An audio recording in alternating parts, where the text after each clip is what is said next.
안녕하세요. 아침 6시 말씀 가족 여러분. 오늘 3월 12일 목요일 아침입니다. 안녕하세요, 여러분. 오늘 기상청 예보를 보니 전국이 완연한 봄 기운으로 가득한데요. 다만 강원 산지와 동해안 쪽에는 귀한 봄눈과 비 소식이 있다고 해요. 네. 그 밖에 내륙 지방은 대체로 맑지만 아침 저녁 일교차가 10도 이상 크게 벌어지니까요. 우리 성도님들 따뜻한 겉옷 꼭 챙기셔서 건강 잘 지키셨으면 좋겠습니다. 포근한 봄 햇살 같은 하나님의 은혜가 오늘 여러분의 삶에도 가득하길 소망하며 오늘 말씀 시작합니다. 지혜자매님은 요즘 어떠세요? 저는 환절기라 그런지 마음도 좀 싱숭생숭하고 가끔은 일상에서 중심 잡기가 힘들 때가 있어요. 저도 그럴 때가 많죠. 특히 요즘 뉴스를 보면 경제도 어렵고 불안한 소식들이 많아서 마음이 흔들리기 쉬운 것 같아요. 어제는 주식창을 보다가 제 마음도 같이 롤러코스터를 탔답니다. 맞아요. 우리 삶에 예상치 못한 비바람이 몰아치면 정말 갈대처럼 흔들리게 되잖아요. 이럴 때일수록 우리가 굳건히 붙잡아야 할 것이 필요한 것 같아요.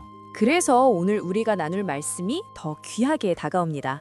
먼저 기도로 오늘 말씀의 문을 열겠습니다. 사랑과 은혜가 풍성하신 하나님, 오늘도 우리에게 새 아침을 허락하시니 감사합니다. 세상의 많은 변화와 소음 속에서 우리의 마음이 흔들릴 때가 많습니다. 하지만 오늘 이 아침 주님의 말씀을 통해 우리의 영혼이 깊은 닷을 내리게 하옵소서. 어떤 상황 속에서도 흔들리지 않는 믿음을 허락하여 주시옵소서. 예수님의 이름으로 기도드립니다. 아멘. 아멘. 오늘 우리가 함께 나눌 하나님의 말씀은 시편 16편 8절입니다.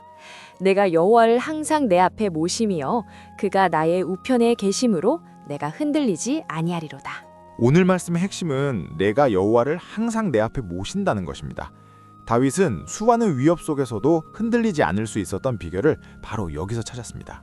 하나님을 내 앞에 모신다는 것은 단순히 교회에 갈 때만 하나님을 생각하는 것이 아니라 우리의 일터에서, 가정에서, 그리고 사람들과의 관계 속에서 늘 하나님의 임재를 의식하며 살아간다는 뜻이겠지요. 그렇습니다. 현대 사회를 살아가는 우리는 너무나 많은 것들에 마음을 빼앗깁니다. 사람들의 시선, 통장 잔고, 직장에서의 성과 등 이런 것들을 우리 눈앞에 크게 두면 결국 흔들릴 수밖에 없습니다. 마치 폭풍우 치는 바다에서 파도만 바라보면 두려움에 빠지지만 굳건한 등대를 바라보면 방향을 잃지 않는 것과 같네요. 하나님을 나의 우편, 가장 힘있고 가까운 자리에 모실 때 비로소 우리는 요동치 하지 않는 평안을 누릴 수 있습니다. 지혜자매님, 오늘 아침 출근길 버스 안에서 혹은 일터에서 이 방송을 들으시는 많은 분들이 계실 텐데 우리가 어떻게 하면 일상에서 하나님을 항상 내 앞에 모실 수 있을까요? 저는 아주 작은 습관부터 시작하면 좋을 것 같아요.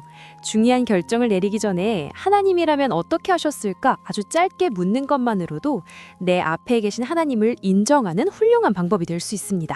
정말 좋은 적용이네요. 저도 어제 주식창을 보면서 일희일비하기보다는 그 순간에도 하나님이 나의 진정한 반석이심을 고백해야겠습니다.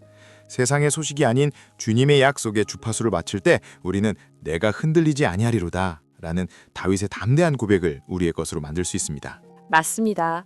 오늘 하루 우리 성도님들의 삶의 자리마다 하나님께서 친히 우편에 서주셔서 든든한 보호자가 되어주시기를 소망합니다. 이제 오늘 주신 말씀을 붙들고 이 아침을 맺는 기도를 올려드리겠습니다.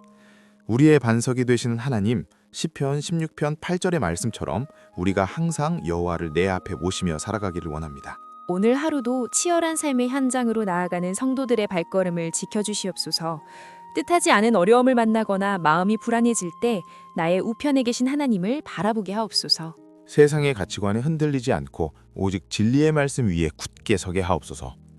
우리를 눈동자처럼 보호하시는 예수님의 이름으로 간절히 기도드립니다. 아멘. 목요일은 한 주의 중반을 지나며 체력과 인내심이 조금씩 흔들릴 수 있는 시간입니다. 하지만 오늘 말씀은 우리가 흔들리지 않을 확실한 이유를 알려줍니다. 바로 전능하신 하나님께서 내 오른쪽에, 즉 가장 가까운 곳에서 나를 붙들고 계시기 때문입니다. 오늘 하루 내 곁에 계신 주님을 의식하며 그분 안에서 든든한 평안을 누리시길 소망합니다. 아멘. 아침 6시 말씀 가지고 여러분, 오늘 하루도 내 우편에 계신 하나님을 의지하며 담대하게 나아가시길 바랍니다. 오늘 영상이 은혜가 되셨다면 구독과 좋아요, 알림 설정 부탁드립니다. 여러분의 작은 실천이 더 많은 분들에게 생명의 말씀을 전하는 큰 힘이 됩니다. 그럼 저희는 내일 아침 6시에 다시 찾아뵙겠습니다. 안녕. 곧 이어서 시편 16편 8절 말씀에 내가 흔들리지 아니하리로다 주제로 요약설교 말씀 읽겠습니다. 샬롬.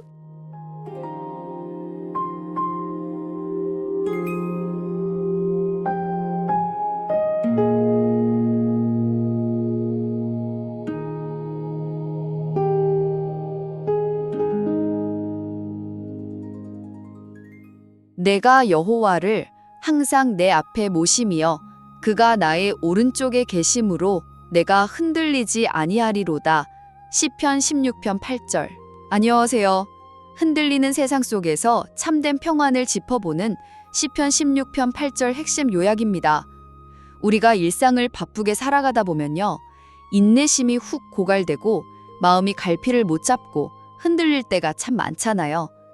그럴 때 이 말씀은 우리가 결코 무너지지 않을 아주 확실하고도 따뜻한 이유를 전해주며 깊은 위로를 줍니다. 여기서 우리가 기억해야 할 첫 번째 포인트는 바로 시선의 방향이에요.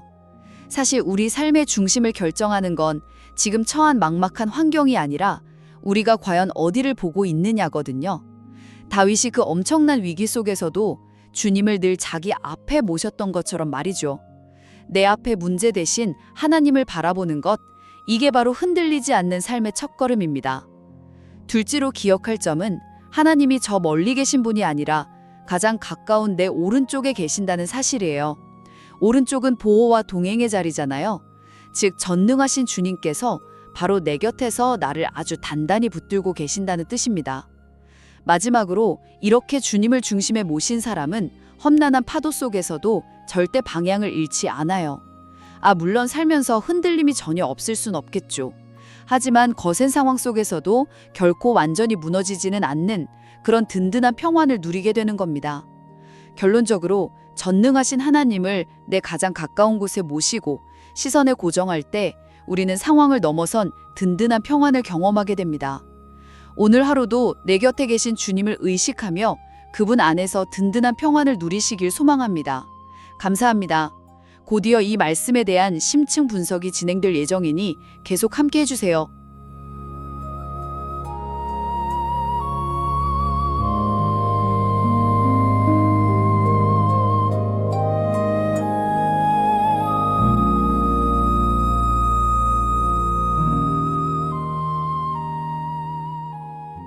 내가 여호와를 항상 내 앞에 모심이여 그가 나의 오른쪽에 계심으로 내가 흔들리지 아니하리로다. 시편 16편 8절 말씀입니다.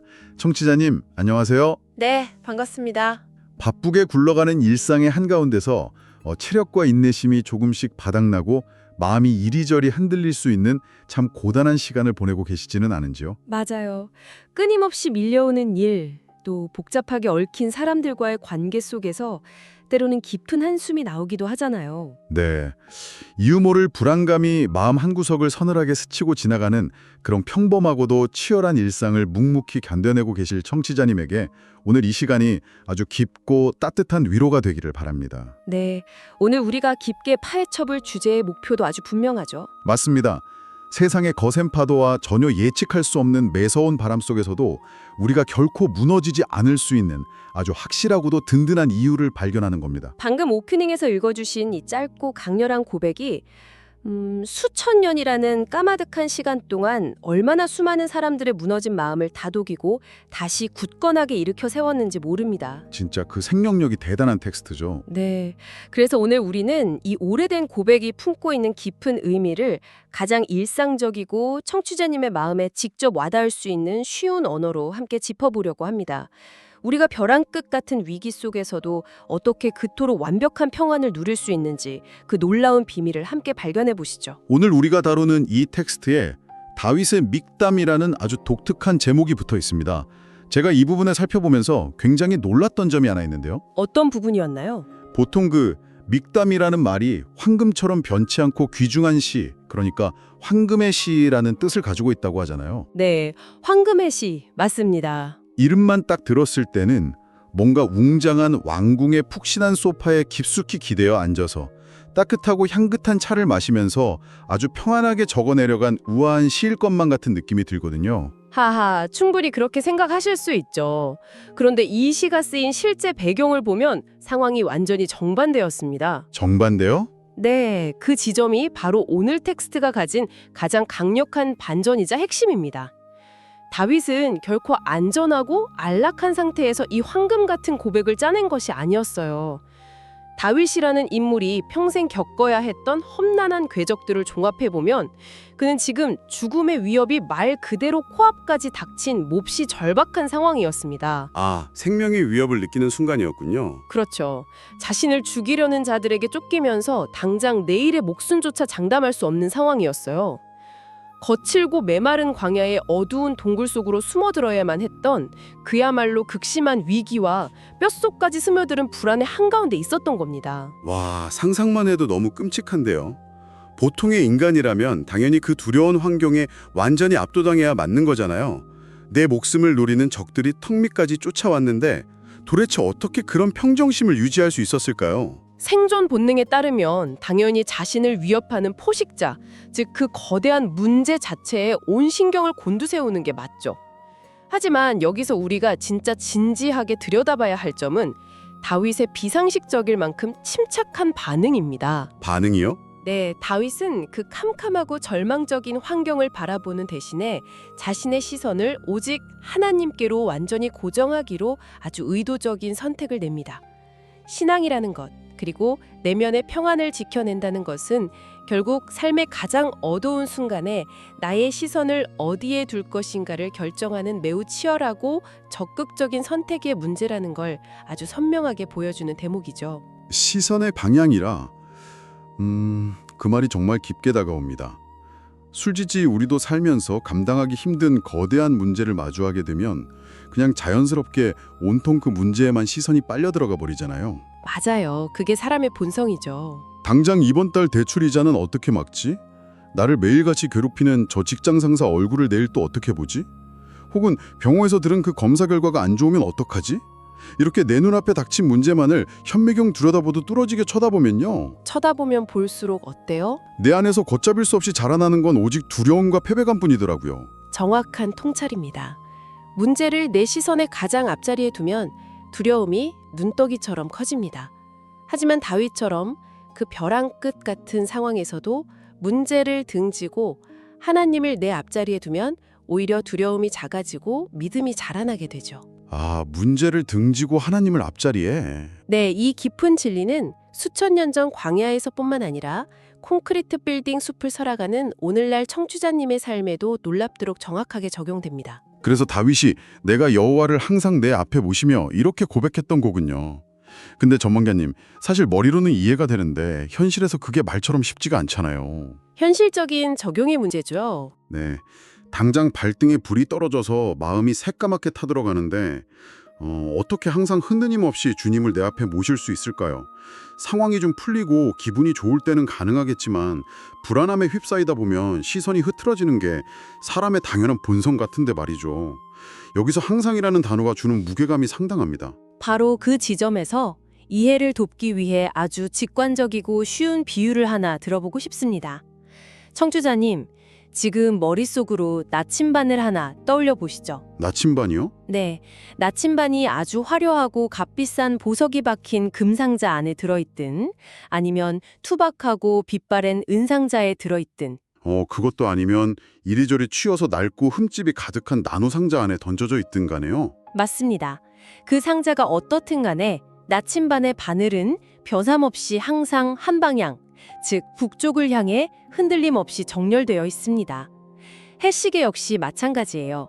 주변에 비가 오든 눈이 오든 해시계의 중심은 늘 태양의 궤도를 향해 있죠. 아, 나침반의 비유를 들으니까 다윗이 말한 항해 2위가 완전히 새롭게 다가옵니다. 결국 내가 어떤 상자 안에 들어있는지는 본질적으로 중요한 게 아니라는 뜻이군요. 그렇습니다. 여기서 말하는 다양한 상자들은 바로 우리가 매일 마주하는 변화무쌍한 외부 환경을 의미해요.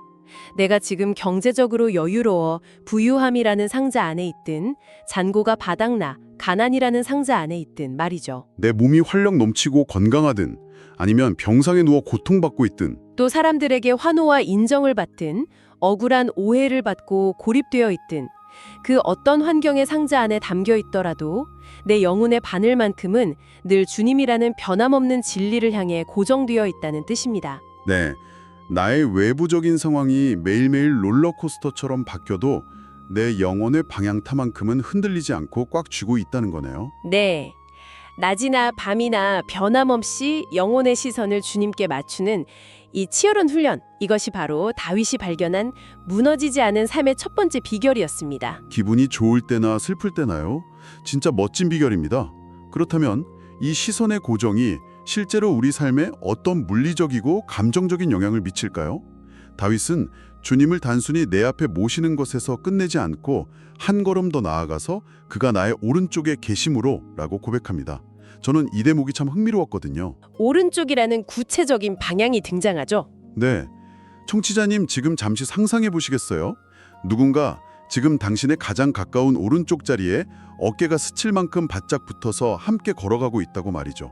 근데 왜 하필 앞서서 이끌어 주신다거나 뒤에서 든든하게 밀어주신다고 표현하지 않고 하필 오른쪽이라고 명시했을까요? 그 질문 속에 고대 문헌이 숨겨둔 아주 매력적인 상징이 들어 있습니다. 고대 문안 맥락에서 오른쪽은 기본적으로 힘과 능력 그리고 최고의 영예를 상징하는 특별한 자리입니다. 하지만 오늘 다윗의 쫓기는 도망자라는 상황과 연결해 볼 때 가장 결정적인 의미는 따로 있어요. 그게 뭔가요? 바로 절대적인 보호와 완벽한 방어의 자리라는 사실입니다. 고대 묘병들의 전투 방식을 한번 상상해 보십시오. 군인들은 보통 적의 공격을 막기 위해 왼손에 커다란 방패를 듭니다. 그리고 공격을 위해 오른손에는 칼이나 창을 들죠. 아, 그렇게 되면 필연적으로 방패가 가려주지 못하는 오른쪽 측면이 완전히 노출되는군요. 바로 그겁니다. 나의 오른쪽은 방패로 방어할 수 없는 나의 가장 취약하고 치명적인 사각지대가 됩니다. 그래서 고대 전투에서는 내 오른쪽에 선 전우가 자신의 방패로 나의 빈 공간을 덮어주어야만 생존할 수 있었습니다. 와, 그렇구나. 전우의 방패가 내 오른쪽을 막아주는 거네요. 네, 그런데 다윗은 지금 누군가가 나의 가장 취약한 오른쪽 곁에 서서 나를 완벽하게 호위해주고 있다고 고백하는 겁니다. 그것도 연약한 인간이 아니라 전능하신 하나님께서 말입니다. 갑자기 사나운 맹수나 무서운 개를 마주친 어린아이가 위험한 순간이 닥쳤을 때 아버지의 크고 강한 오른팔 아래로 쏙 파고 들어가 숨는 그 압도적인 안도감을 떠올려 보시면 이해가 쉬울 겁니다. 진짜 기가 막힌 은유네요. 아버지의 넓은 품 아래로 쏙 숨어드는 아이의 모습이라니 상상만 해도 너무나 따뜻하고 모든 긴장이 탁 풀리는 듯한 안도감이 듭니다. 그게 바로 절대적인 보호의 감각이죠. 우리는 흔히 하나님을 저 멀리 구름 위 하늘 보좌에 앉아 계신 내 현실과는 좀 동떨어진 추상적이고 닿을 수 없는 분으로 오해하곤 하잖아요. 아주 흔한 오해입니다. 하지만 다윗이 경험한 하나님은 내 숨결이 닿는 곳, 내 어깨가 부딪히는 곳, 내가 무장해제되어 가장 연약해지는 바로 그 오른쪽 곁에 바짝 서서 나를 직접 감싸 안으시고 방어해 주시는 아주 친밀하고 실제적인 분이라는 뜻이었네요. 내 오른쪽에서 나의 가장 시린 빈틈을 완벽하게 채워주시는 분이 계시다는 이 사실 하나만으로도 얼마나 가슴이 든든해지는지 모릅니다. 그래서 다윗이 그토록 캄캄하고 절망적인 도망자의 신세 속에서도 눈물을 흘리며 주저앉는 대신 내가 흔들리지 아니하리로다. 이렇게 당당하고 우렁차게 선포할 수 있었던 겁니다. 하나님이 나와 멀리 떨어져 계시다고 느끼면 우리는 작은 바람에도 쉽게 절망하고 무너집니다. 하지만 그분이 내 생명과 호흡이 맞닿는 가장 가까운 곳, 나의 가장 취약한 오른쪽에 굳건히 서서 방패가 되어주신다는 사실을 온전히 신뢰할 때 우리 마음의 중심은 단단해지는 거죠. 그 어떤 외부의 타격에도 깨지지 않는 바위처럼요. 내 가장 약한 곳을 덮어주시는 완전한 방패.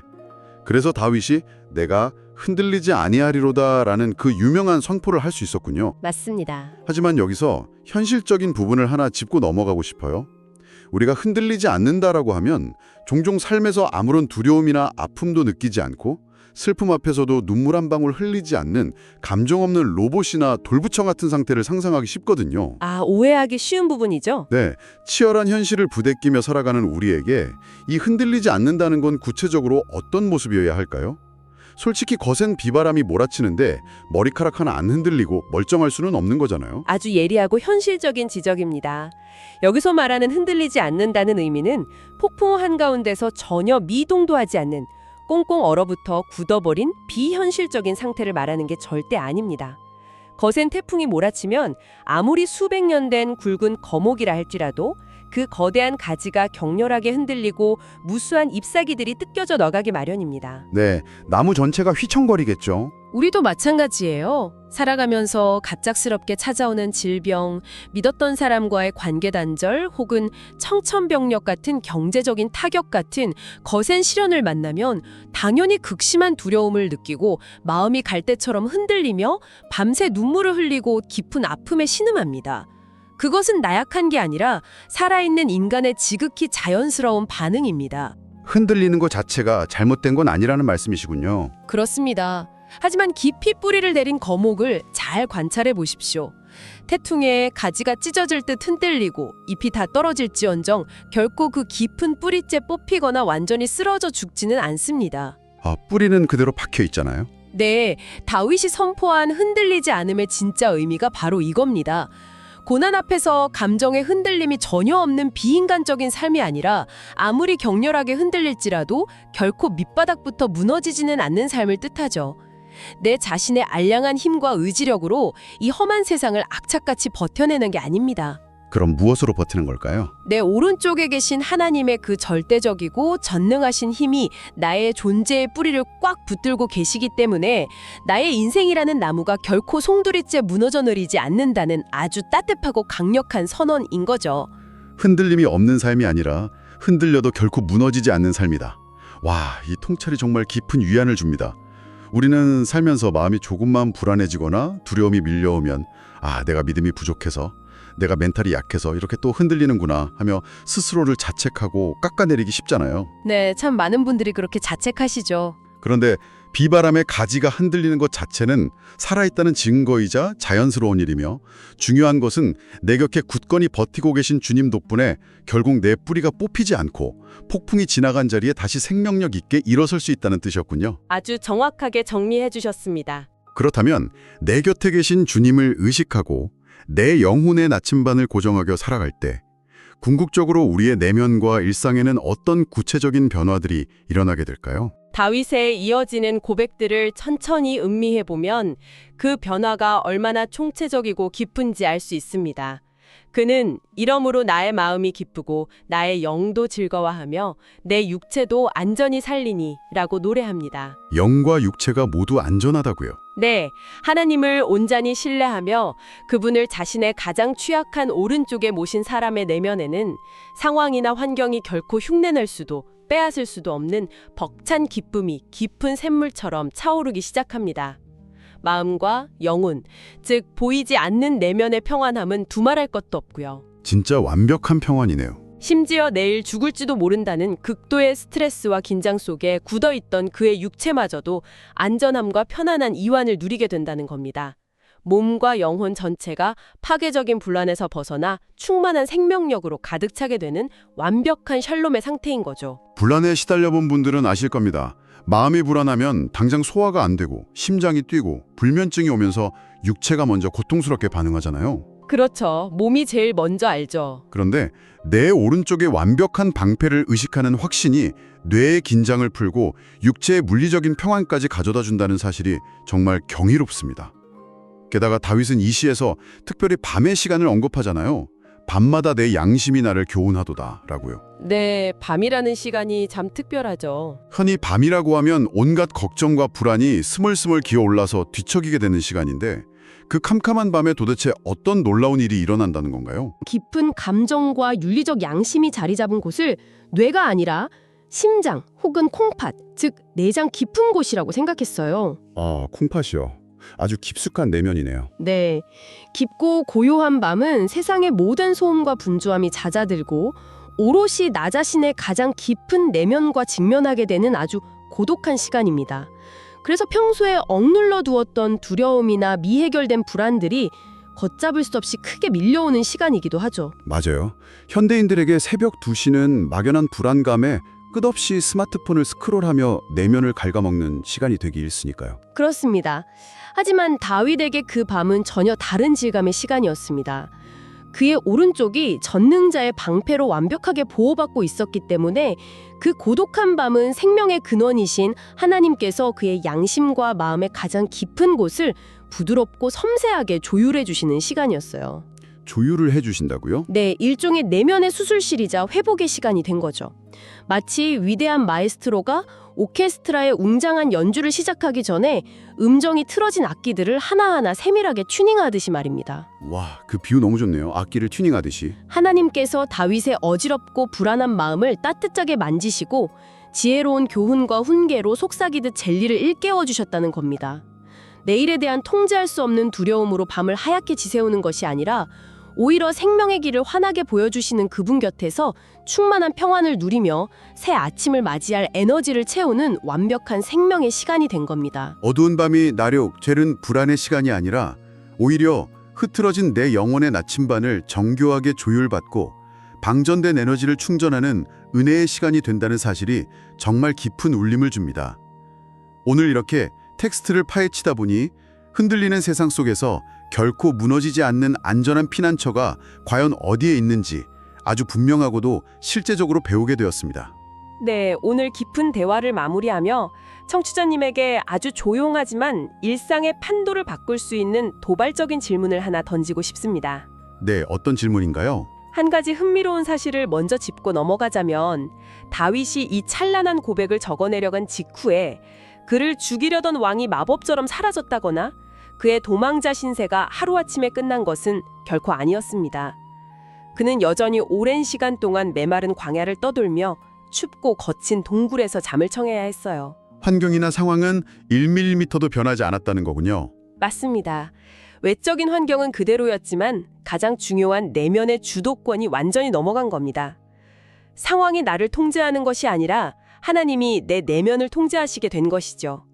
청취자님, 오늘 하루 당신의 마음 한가운데 당신의 시선이 머무는 가장 앞자리에 제일 먼저 놓아두고 싶은 것은 무엇입니까? 마음속 가장 앞자리요? 네. 내 힘으로는 도저히 당장 어찌할 수 없는 골치 아픈 현실의 문제인가요? 막연하고 어두운 미래에 대한 불안인가요? 아니면 내 삶의 가장 취약한 오른쪽에 서서 나를 완벽하게 지키시는 전능하신 하나님이신가요?